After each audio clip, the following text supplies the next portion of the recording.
आपको पता है दो तरह के लोग होते हैं। एक वो जो कि टोना टोटका देखते हैं और कोई फ़र्क नहीं पड़ता।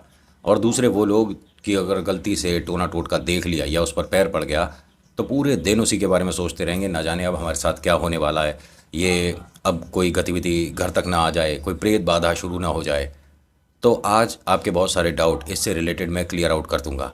नमस्कार, हर हर महादेव, जय भोलेनाथ। आपका स्वागत। ये है चाचा के फैक्ट्स। मैं नितिन हूँ, कहानियाँ सुनाता हूँ। कभी फैक्ट्स, कभी ईश्वर से जुड़े चमत्कार, कभी रोचक पुराणिक कथाएं और कभी ये तीसरी शक्ति के प्रकोप। कहानी के माध्यम से समझाता बताता हूँ। अगर आपके पास भी कोई ऐसा एक्सपीरियंस है जो आप शेयर करना चाहते हैं तो मैसेज करिएगा मुझे। फेसबुक, व्हाट्सएप, इंस्टा, कमेंट, कहीं भी जहाँ आपका मन करता है मैसेज कर सकते हो। अभी फ़िलहाल चैनल का इंट्रो, उसके बाद आकर कहानी सुनाऊंगा। कहीं मत जाना, पूरी कहानी सुनना। हर हर महादेव।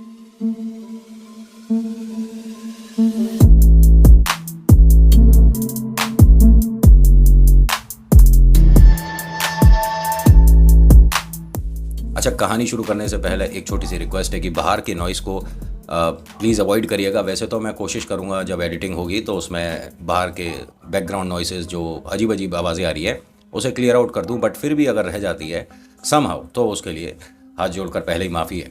अपना छोटा भाई समझकर माफ़ कर दीजिएगा, ठीक है। और पहली बार आए हैं, वीडियो अगर अच्छी लगती है, समय सही व्यतीत होता है, मेरी बात आप तक सही पहुंचती है तो लाइक के साथ कमेंट ज़रूर करिएगा और सब्सक्राइब ज़रूर करिएगा। इधर होगा किधर तो होगा। अगर सब्सक्राइब कर देंगे तो मुझे ऐसा लगेगा मेरी मेहनत थोड़ा सा वसूल हो गई। आज की कहानी की शुरुआत ना थोड़ी सी अजीब है, क्योंकि टोना टोटका हिम्मत चाहिए कि आप ऐसी जगह रख पाओ। ऐसी जगह क्यों बोल रहा हूँ, ये मंदिर है। मंदिर के द्वार पर सुबह 4:30 बजे के आसपास जो सबसे पहले आते हैं वो हमेशा यही चीज़ देखते हैं कि कोई दरवाजे पर कुछ रख कर गया है। अब टोटके के अंदर हर बार कुछ ना कुछ बढ़ता ही जा रहा था। मतलब जो रख रहा है, जो पूरी कोशिश कर रहा है, ये बस ये चाहता है कि मंदिर ये लोगों के मन में जो एक आस्था का केंद्र है, जहाँ पर लोग आते हैं विश्वास के साथ कि ईश्वर से प्रार्थना करेंगे और सब कुछ ठीक हो जाएगा, आना ही बंद कर दें। मन में इतना डर बैठा दो कि कोई भगवान नहीं होते, सिर्फ शैतान होता है। ये जो भी कर रहा है, जिसकी भी ऐसी विचारधारा है, पहली बात तो मूर्ख है, क्योंकि भगवान तक आप किसी भक्त को पहुंचने से डर की वजह से तो नहीं रोक पाओगे। अच्छा, ये जो मंदिर पर रखा जा रहा था ना, इसे तकरीबन 2 हफ्ते हो चुके थे, लेकिन जो सबसे पहले इसे देख रहा था वो सिर्फ पंडित जी तक को ये बता पाया, लेकिन बाकियों तक ये नहीं लाना चाहता। मन में डर बैठेगा, कुछ ना कुछ बातें बनने लग जाएंगी और किसी के साथ कोई बात होती है तो फिर ये सोचेगा कि टोटके की वजह से हो गई। 2 एक दिन और बीत गए, लेकिन आज जो इस मंदिर में आने वाला है, कहानी इन्होंने ही भेजी है। सुधा और प्रेम। सुधा है बड़ी बहना और प्रेम है छोटा भाई। सुधा है फर्स्ट ईयर में, बीए कर रही है, और जो प्रेम है ये 12th क्लास में है। इन दोनों का आज पहली बार मंदिर आना हो रहा है। ज़िंदगी में कई बार मम्मी पापा के साथ तो आए हैं, लेकिन आज अपने लिए पहली बार आ रहे हैं। इसके पीछे एक बड़ा कारण था। इनके घर में 2 दिन पहले पूजा हुई और पंडित जी ने जाते में इन दोनों से कहा कि देखिए, आपको लाइफ में सक्सेसफुल बनना है और बहुत ज़्यादा आगे जाना चाहते हो, पढ़ाई अच्छी करना चाहते हो, नंबर अच्छे चाहते हो, पैसा बहुत सारा कमाना चाहते हो, तो मेहनत तो करो, लेकिन साथ साथ ईश्वर पर भी विश्वास करते चलो। मंदिर जाना शुरू कर दो, भले ही तुम कुछ ज़्यादा करो या ना करो, बहुत देर तक की पूजा पाठ करो ना करो, बस ईश्वर के सामने जाकर हाथ जोड़कर आ जाओ। इन दोनों ने ये सोच लिया था कि हम मंदिर में सबसे पहले जाया करेंगे और पूजा पाठ करने से पहले मंदिर की अच्छे से साफ़ सफाई कर देंगे और लोगों को पता भी नहीं चलने देंगे कि हम आते हैं और साफ़ सफाई करके जाते हैं। कुछ ऐसा इन्होंने प्लान करा।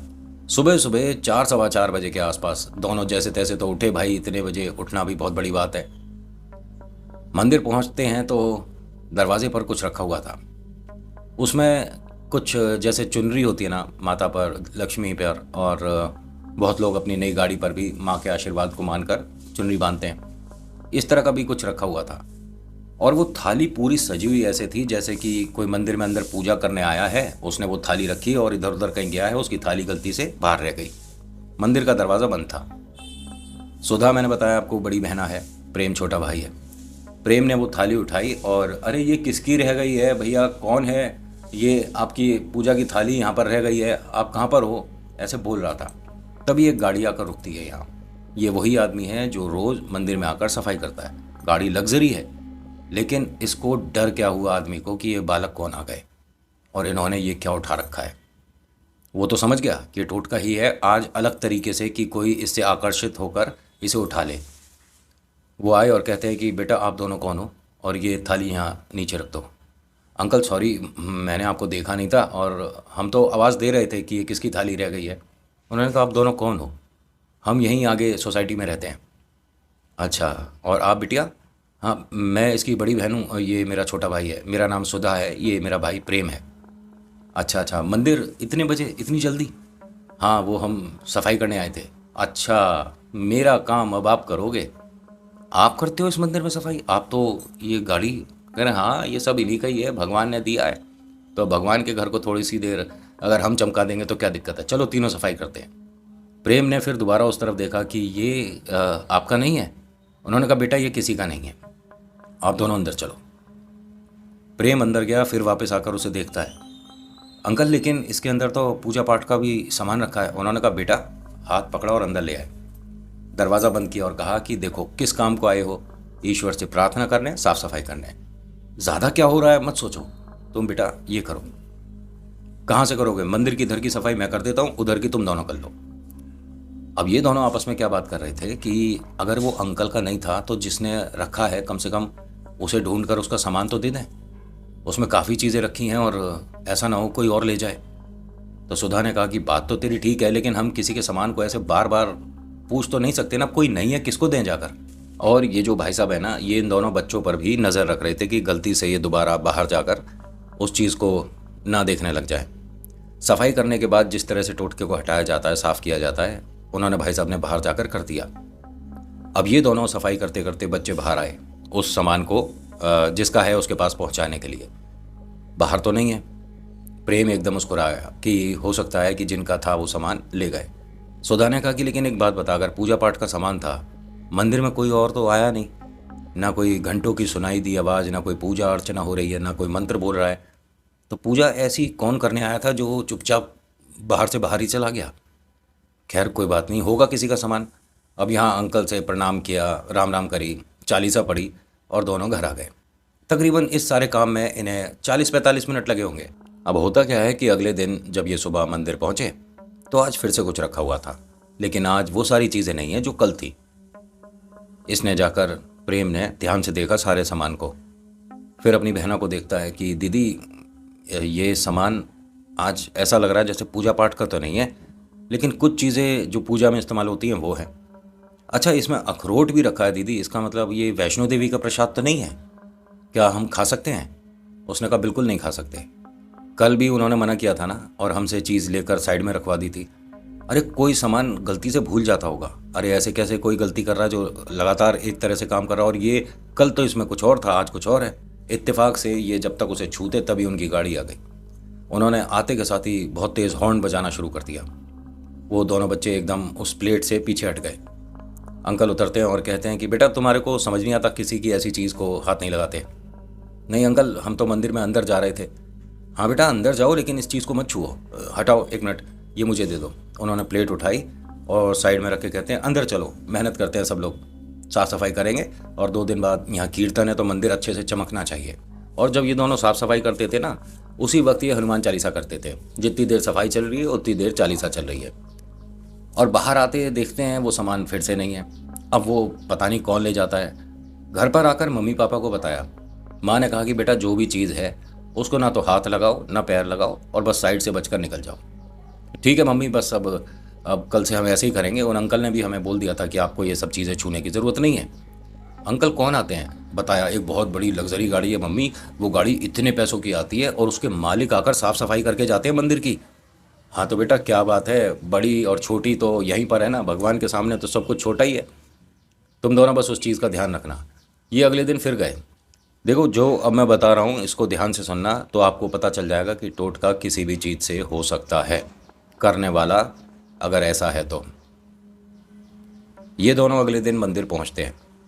पहुँचने के बाद आज जो चीज़ बनी हुई है, सामने रखी हुई है, ये किसी भी सामान के ऊपर नहीं रखी, ये डायरेक्ट ज़मीन पर है।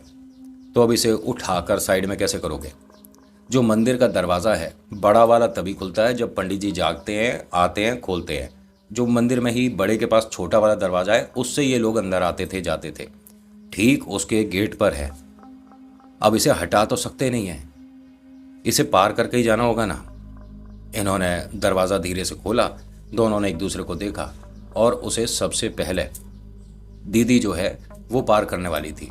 भाई ने एकदम रोक दिया कि एक मिनट सुनो, मम्मी ने कहा था कि इन चीज़ों पर पैर भी नहीं लगना चाहिए और इन्हें हम उलाग भी नहीं सकते। तो फिर हम मंदिर में अंदर कैसे जाएंगे? उन अंकल का वेट करते हैं ना थोड़ी सी देर, वो आकर इसे कैसे हटाएंगे हम भी समझ जाएंगे, तो हम भी अगली बार से वैसे ही करेंगे। लेकिन ये है क्या चीज़? कौन करके जाता है? इस तरह की पूजा करनी है तो घर में करे, अंदर करे, ये मंदिर के दरवाजे पे कौन पूजा करता है ऐसी? अभी उसे ध्यान से देख रहे थे, तभी अंकल की आकर गाड़ी रुकी। अंकल ने इन दोनों को कहा, बेटा एक काम करो, आज तुम दोनों छुट्टी रख लो, मैं पंडित जी को अभी आवाज़ देता हूँ, वो अंदर से मंदिर में से पानी चला देंगे, थोड़ा बाहर निकलेगा और इसकी सफाई पानी से ही होगी, इसे हाथ से नहीं कर सकते। तो यहाँ पर पता नहीं प्रेम को क्या हुआ, उसने दीदी को थोड़ा सा पीछे करा और कहा कि अंकल इसमें डरने घबराने की क्या ज़रूरत है, और पंडित जी इतने वृद्ध हैं, उन्हें जगाने की क्या ज़रूरत है, और वो फिर समरसेबल चलाएंगे, पानी चलेगा और सब परेशानी हो गए, मैं इसे साफ़ कर देता हूँ। उसने पैर से सारा साइड नाली की तरफ कर दिया। उन अंकल ने कहा कि बेटा ऐसा है, सफाई बाद में करना अंदर की, पूरे मंदिर की, हनुमान जी के सामने जाकर बैठ जा। लेकिन आप ऐसा क्यों बोल रहे हो? बेटा बैठ जा, जो मैं बता रहा हूँ कर। अब ये दीदी भी एकदम पूछने लग गई, लेकिन आप अंकल जी ऐसा क्यों बोल रहे हो? कह रहे बेटा कुछ नहीं है, ये ज़रूरी है, आज जो मैं कह रहा हूँ बस मेरी बात आज मान लो, और कल से जैसे तुम्हें जो करना हो वो करना, ठीक है? अब होता क्या है कि हनुमान जी के सामने जैसे ये तीनों बैठे और अंकल जी ने कहा कि यहाँ पर अब तुम पहले चालीसा पढ़ोगे बेटा 2 बार, उसके बाद ही मंदिर में साफ़ सफाई, उसके बाद घर जाना। ये लड़का एकदम पहले हंसने लग गया। इसकी बहना ने एकदम उसके सिर पर हाथ ऐसे मारा कि क्या कर रहा है, हंस किस बात पे रहा है, चल शुरू कर रहे हैं पाठ, श्री गुरु चरण सरोज। वो फिर हंस रहा है। अंकल को देखती है, अंकल सॉरी, ये पता नहीं किस तरह की बेवकूफ़ी कर रहा है। अंकल ने कहा बेवकूफ़ी नहीं कर रहा, हाँ भाई पढ़ तो सही, बालाजी के सामने बैठा है ना तू, पढ़। इसने हनुमान चालीसा शुरू तो करी, लेकिन ये उल्टी पढ़ रहा था। एग्जाम्पल के तौर पे बता रहा हूँ, जैसे श्री होगा ना, SHRI श्री, तो ये IRHS पढ़ रहा था और इसने काफ़ी तेज़ी से ही पढ़नी शुरू करी थी। इसकी बहना एकदम उसे रोकती है, क्या कर रहा है? तो इसने बोला ना जो तूने कहा है वो पढ़ रहा हूँ। इसकी आवाज़ बदली हुई थी, बहुत ज़्यादा भारी, और इसकी आंखें एकदम सफ़ेद थीं। ये डर कर अंकल के पीछे जाकर खड़ी हो गई। अंकल ये क्या है, ये क्या हुआ मेरे भैया को? उन्होंने कहा कुछ नहीं हुआ, तू परेशान मत हो, बस तू मंदिर के बाहर मत जा, अभी यहीं बैठ जा। पंडित जी 1 मिनट आइएगा, आपकी ज़रूरत है। और ये बहुत ज़्यादा विद्वान बाल ब्रह्मचारी, और मैं कह सकता हूँ कि बालाजी का दूसरा रूप है। और जब भी चोला चढ़ाया जाता था ना, पंडित जी सिर्फ एक हाथ से पूरा चोला चढ़ाते, और भाई साहब इनका जो मतलब तरीका है ना बालाजी पर चोला चढ़ाने का, वो देखने लायक होता था। बहुत भीड़ लगती थी जब ये पाठ करते थे, जब चालीसा करते हैं ना तो रोंगटे खड़े हो जाएं, ऐसी चालीसा पढ़ते थे। और ये मतलब देख नहीं सकते थे, नेत्रहीन थे। वो समझ गए थे कि कुछ भी मंदिर में मतलब अपशगुन सा हुआ है। वो आए और उन्होंने वहीं से चालीसा पढ़नी शुरू करी। जो अंकल जी आते हैं वो समझ गए कि अब जब पंडित जी आ चुके हैं तो बच्चे के साथ समस्या नहीं होगी। गुड़िया से कहते हैं कि बिटिया जो यहाँ हो रहा है अपने घर पर जाकर बता सकते हो, लेकिन बाहर किसी को मत बताना, मन में डर बैठेगा मंदिर को लेकर। उसने कहा ठीक है, लेकिन ये चमत्कार ऐसा बड़ा हो गया कि हर किसी को पता चल गया। तो फिर मन में से डर भय बिल्कुल निकल गया कि रखने वाले रखो, तुम मंदिर पर रखो, अंदर रखो, हनुमान जी के सामने जाकर रख दो टोटका, तब भी कुछ नहीं होने का। जो उन्होंने चालीसा पढ़ी और इस लड़के ने यहाँ पर नाचना शुरू करा। यहाँ चालीसा पढ़ी गई 41 बार, 41 टाइम्स हनुमान चालीसा। और किसी दूसरे मंदिर या कहीं जहाँ पर उतारे होते हों, जैसे प्राचीन हनुमान मंदिर है या बालाजी मेहंदीपुर बालाजी मंदिर है, वहाँ नहीं, ये घर के पास के मंदिर की बता रहा हूँ। तो आपके घर के पास भी अगर कोई हनुमान मंदिर है या थोड़ा सा दूर है और वहाँ जाकर आप चालीसा करते हो ना, तो भी असर ज़ोरदार होने वाला है, करके देख लेना। इन्होंने यहाँ 41 बार मतलब 41 टाइम्स हनुमान चालीसा पढ़ी है इन सभी ने। और जब 41वां टाइम चल रहा था तो इस लड़के के आंखों के आंसू का कलर बदला हुआ था। ये जो पंडित जी हैं उन्होंने अपने गमछे से उसके चेहरे को पोंछा तो ऐसा सुर्ख लाल हो रहा था लड़के का चेहरा, जैसे न जाने कितने घंटे धूप में खेल के आया हो, बिल्कुल सुर्ख लाल हो रहा था। आंखें इसकी एक बार पूरी सफ़ेद देखी हैं बहना ने, एक बार ऐसा लग रहा था कि पूरी लाल हैं, पता नहीं क्या हो रहा था। और फिर उन्होंने वो जो गमछा है इन्हीं सभी के सामने मंदिर के बाहर रख कर चला दिया। हाथ जोड़ते हैं और बच्चे से कहते हैं, और बेटा कहाँ रहता है तू? उसने सब सही सही बताया, सब कुछ ठीक है, मम्मी का नाम बता, पापा का नाम बता, दीदी कौन से स्कूल में है, कौन से कॉलेज में है, सब कुछ बताया। अच्छा रोज़ आते रहे ना? हाँ पंडित जी। उसके बाद से आज तक वो जो टोटका रखने वाला था वो भी नहीं आया, टोटका भी नहीं रखा गया और इन दोनों के साथ कोई अप्रिय घटना भी नहीं हुई। इसे कहते हैं इंस्टेंट हनुमान जी का चमत्कार। आज की कहानी में, अनुभव में इतना ही। कैसी लगी बताना ज़रूर। So thank you so much for watching. मेरा नाम नितिन है। मुलाकात करूँगा एक नेक्स्ट वीडियो में। हर हर महादेव, जय भोलेनाथ। धन्यवाद।